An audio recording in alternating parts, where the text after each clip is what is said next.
2023 June 5-നാണ് സംസ്ഥാനത്തൊട്ടാകെ 726 ക്യാമറകൾ സ്ഥാപിച്ചത്.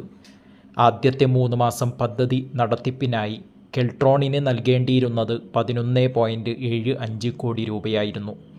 ഇതിനിടെ പദ്ധതിയിൽ അഴിമതി ആരോപിച്ച് ഹൈക്കോടതിയിൽ ഹർജികൾ സമർപ്പിക്കപ്പെട്ടു.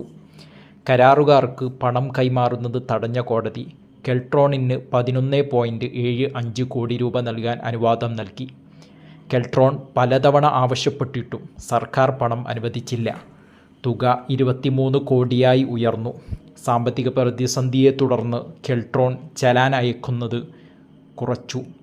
33,000 ചലാനുകൾ അയച്ചിരുന്നത് 10,000 ചുരുക്കി. പദ്ധതി നിലയ്ക്കുമെന്ന ഘട്ടമെത്തിയപ്പോഴാണ് സർക്കാർ അവർക്ക് പണം അനുവദിക്കുകയാണ്. പുതിയ വാർത്ത കേട്ടുകൊണ്ടായിരുന്നു കേരളം ഇന്ന് ഉണർന്നത്.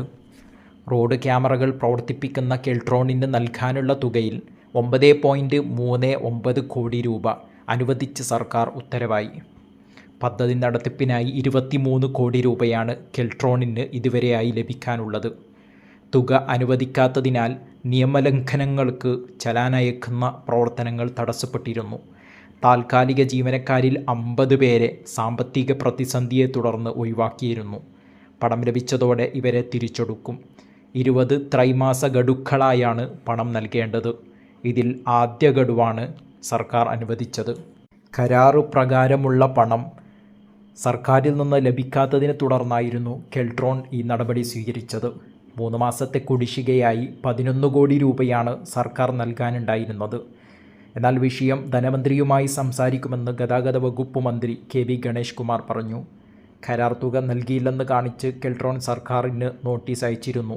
ഇതിനു പിന്നാലെയാണ് സർക്കാർ പണം അനുവദിച്ചിരിക്കുന്നത്.